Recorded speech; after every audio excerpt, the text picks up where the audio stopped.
They said he'd never leave prison, but they never imagined he'd one day own it. Welcome back to Scar to Star, the place where broken beginnings turn into unbelievable victories. Today's story is one you'll never forget. In the cold winter of 1995, a baby's first cry echoed not in a warm hospital, but inside a jail cell. His mother, Marissa, had been arrested while heavily pregnant, accused of a crime she didn't commit. She gave birth behind bars, alone, terrified, and hopeful. She named her son Jalen, meaning calm and healing. But there was nothing calm about the world he was born into.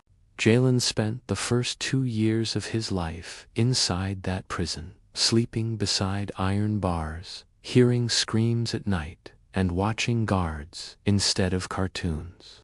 By the time he was old enough to talk, he had already seen more sadness than most do in a lifetime. At age 3, Marissa was released after evidence proved her innocence.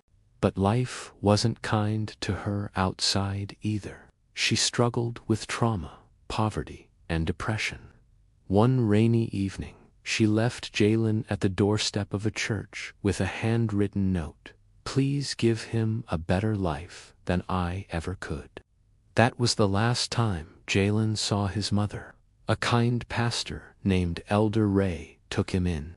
Elder Ray didn't have much, but he had love, discipline, and faith. He raised Jalen in a small foster home with other kids. But while others played, Jalen often sat alone, staring at the stars, wondering, why was I born in a cage? At school, Jalen was different. Kids whispered when he walked by, "That's the jail baby." He was bullied, called names like prison boy and jail kid. But instead of fighting back with fists, Jalen fought with focus. He buried himself in books, especially ones about justice, law, and reform. By 12, he knew more about the legal system than most adults. By 15, he had memorized key constitutional rights. And by 18, he earned a full scholarship to law school, shocking everyone while studying law. Jalen uncovered a painful truth. His mother had been wrongly jailed due to a corrupt system that targeted the poor. That's when he made a vow. "I wasn't just born in prison.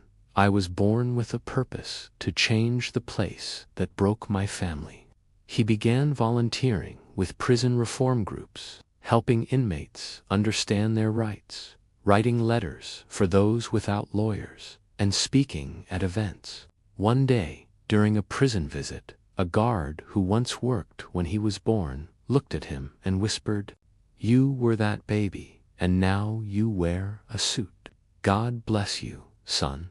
That moment lit a fire in him.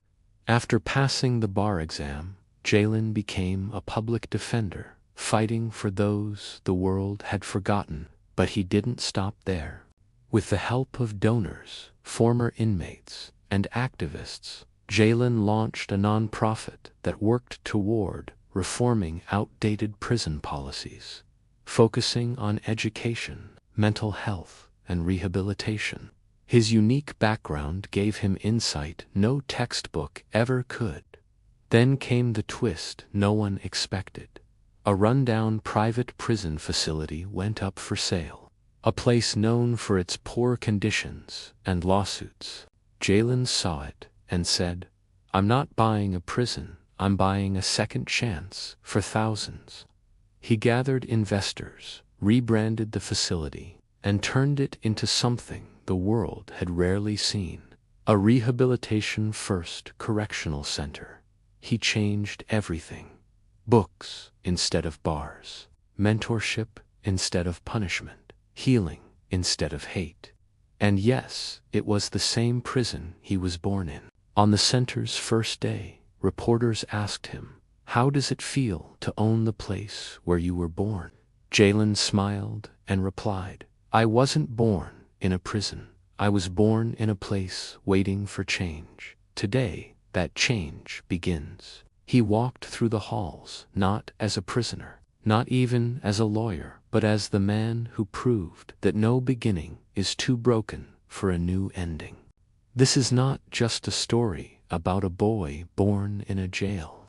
It's a story about purpose rising from pain and how your scar can become someone else's star. Because when the world locks you up with judgment, only you hold the key to your comeback.